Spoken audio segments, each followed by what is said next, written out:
I'm Will Raupp, and I'm here with Sally Hall. You know Sally Hall. She's the fabulous director of That's So Gay Live, and I am one of her minions and have a television show called Get Off the Island. We're putting together a ballot cheat sheet here because there's a couple of things. One, she's on the left. You can see that. She's on the left, see? And I'm on the right. I'm over here in my Republican red right because I am a gay Republican. But I'm the gay Republican that gave us the 13th Amendment, gave us the 14th Amendment, gave us the EPA, gave us national parks and monuments, gave gays the right to marry in the state of California. The kind of Republican that wants you out of my wallet and out of my bedroom. The Republican Party has indeed moved away from me. Gays have not engaged the Republican Party, and the Republican parties have not engaged gays. So I'm in a conundrum here, a true conundrum, because I'm a real Republican. So I heard it the other day. It could have been from Gary Johnson, don't hate me. But it's not that you've left the Republican Party. It's that the Republican Party has left you. That's correct. But we're here today to talk to you about the left and the right, and that there are so many things that we agree on, that there's this vast middle. We are not extreme on one another. America is not polarized.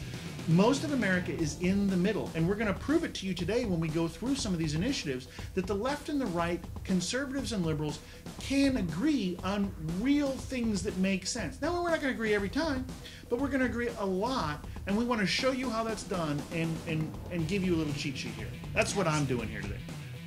Let's get on with it. We're going to make this short and sweet as best we can. So Prop 30, the Temporary Tax Act.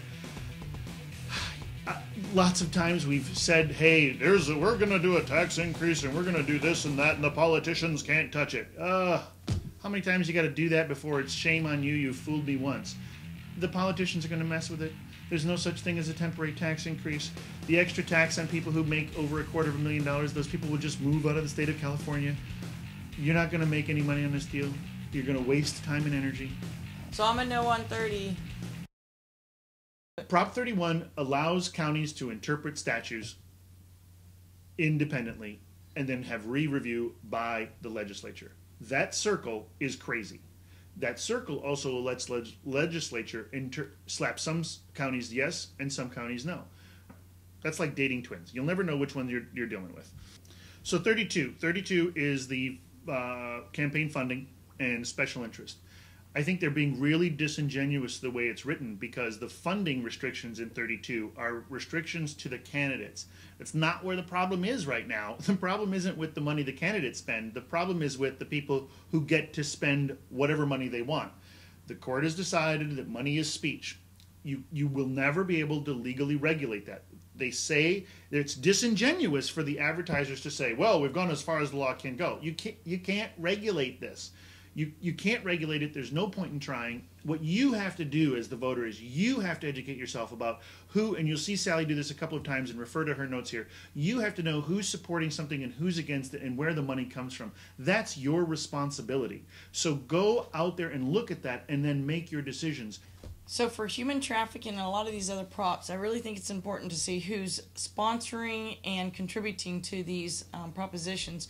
So to me, the whole thing on 32, the special exempt tax, the people that are exempting themselves are the big companies. And they're the ones that are supporting 32. So that's just easy math. I don't even have to look any further. The people that are trying to exempt themselves from this bill are the people that are supporting this bill. Doesn't make any sense, right? The presidential and the run for the presidential campaign is going to cost $5 billion. So when I look at a $5 billion, just a $5 billion presidential campaign, because after that, the $5 billion's gone. Like, it's not here anymore, right? It's gone. It paid for the presidential campaign. The people aren't paying for that. There's only one, let's just say, entity that can pay for that, and that really is in the upper 10% echelons of the companies out there. So look at the companies and who are the companies either supporting or not.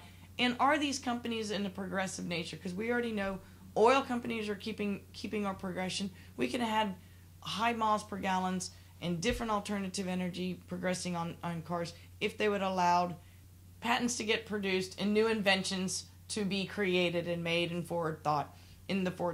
Pharmaceuticals, same thing. 5,000% profit per pill on the average for our pharmaceuticals, which are actually in reality just killing us.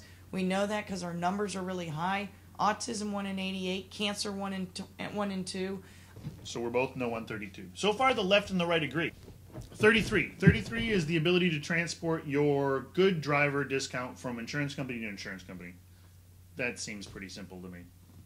34 is the death penalty. I'm okay with the death penalty being overturned in the state of California because you're not using it anyway. And it'll save California a lot of money. We won't be killing innocent people that are on death row incorrectly. $300 million per person we have executed since 1979. $300 million goes, oh, you don't have to raise my, we talked about the other ones, you don't have to raise my taxes now. We've just saved $300 million. $300 million, that's exactly right. Yeah, so we're here to save the taxes. So 35 is human trafficking. Mm-hmm. Human trafficking, and it makes the human traffickers, puts them on the registered sex offender list. Yes, human trafficking is very close to my heart. Everybody check out Kayla and Samantha's documentary that's coming up. In the Walls, I believe it is. Okay. But look for Moto Misfits Productions on that. But I'm very passionate about human trafficking because it's a 34 to 43 billion dollar industry per year, and that's confirmed to go up because now what people are doing is they're starting to traffic individuals for their organs. Right. We've now got face plants going on, so everything can totally be utilized now from just snatching a person or a child or whatever the case may be.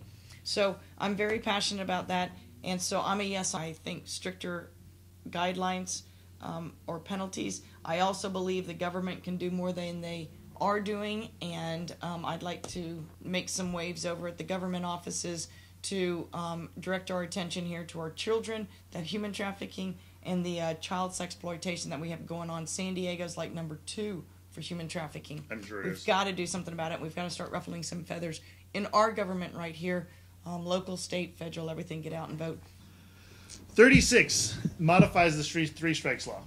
I am against this because while I think putting somebody away for his stealing a pizza as his third strike is ridiculous, that's the Jean Valjean law. One, you have to understand there is flexibility in the law now that allows a second strike to be either reduced, from felony to misdemeanor, or allows it to not be considered. That exists already. So I'm a no on 3 strikes. And I guess if you have to do anything, I guess it's a yes for me. 37, I know we're not going to agree on 37. 37, we're not going to agree on 37. 37 is the GMO labeling. Oh, yes, we're not. No, we're not. And here's my position. I think this is a good start. I think this is where you want to go. I think that you need to do this as an educational thing. But making California a food island where things are different here is probably economically a bad idea. Okay.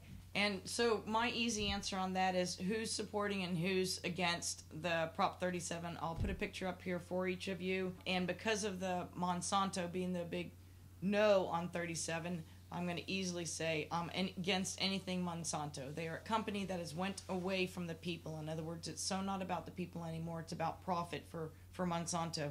And anything Monsanto's in, I'm against.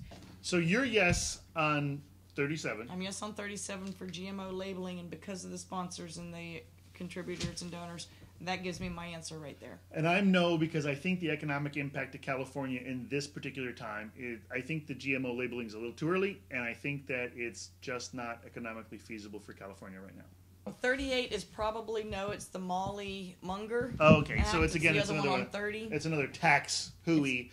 I give you enough money. We do. I give you enough money. Yes. You have enough of my money. Yes. Yes. So no. 39 is very interesting to me in that how the state of California used to calculate taxes for business used to be your sales, your equity, your property, and then we calculate your tax. They changed it a while ago for California companies that now the tax burden you owe is just based on your sales. But they left it for non-California based companies, as I understand it. Non-California based companies get to choose. They get to either choose that formula or sales formula and pay their taxes to the state of California. So then if you use that formula, it's usually cheaper for those out-of-state companies to pay using the formula. I would normally be in favor of lowering your tax burden. However, I'm coming off of this one because, one, I think a standardized system makes our government more efficient. It's all based on sales. This is it. And in this particular case, the revenue generated from those companies that are already very profitable, it's Ford, it's other large companies like that, those companies have enough space, wiggle room, to pay those taxes to California, and it means $1 billion more for the state of California. Wait, we're yeses on Prop 39. See this? Yeah, okay. Bring in the extra $1 billion to the state of California. Bring in the $1 billion. Standardize the tax code. We do want the money inside of our government, so they don't have to keep asking us for it. We bought it. We bought it at a higher price. We make those companies profitable. Yes. So Prop 40 is you get to vote on. You voted for the Bilateral Commission on Redistricting. They did their job, and now here's the map, yes or no. Right. If you vote yes for the commission, if you vote yes, that supports the commission that you already voted for. If you vote no, then it throws it back. The politicians get to redraw the map. Proposition Z is the local San Diego School Board's $2 billion bond that they want for infrastructure in schools. And normally I'm okay with that, except that just a few years ago we gave them $2 billion, and they've only spent $300 million of that $2 billion. So they've got money lying around they haven't spent, and they want more. I don't know if it's lying around. Again, where's all this money going? Where is it? Where's it? Well, that's a good question. Where is it lying around? And some of the $300 million that has been spent on infrastructure in school, adding Wi-Fi, adding those kind of things. But some of the other things that they're spending this $300 million on is computers and iPods. Now, those things are important in schools. Those things are completely important. But taking out a 30-year loan to buy those things doesn't seem to make sense to me. And there's a lot of computer companies out there that need to recycle computers that would make a good program, and also want to put their computers in kids' hands, right, so kids can get used to working on their computers and programs. Right. And until you prove to me that you've spent the first $2 billion correctly, I'm not giving you another $2 billion. So if you think about it, what we're doing is we're hiring somebody anyway to fill our management, CFO, CEO, management, all those little positions out there. Because that's what we're doing. We pay for their salaries, and then we are the ones that are supposed to be able to guide them and determine if they're doing the right or wrong and stuff. We don't. We get that. We've all had our head in the sand and all that other good stuff. So voting, again, I think is very important this year. This is what I recommend to people. Look inside the documentaries. They got some great documentaries that are coming out that I think will really share with everybody that we have been listening to traditional media that's been very centered from 6 to 7 companies, and it's time to spread that out and listen to some independent media. And this has been Will Raupp. And Sally Hall. For That's Okay Live and Get Off the Island. Got to check out his show. You find it on that'sokaylive.com, click web shows, and then go to Get Off the Island. And there we are, off the island.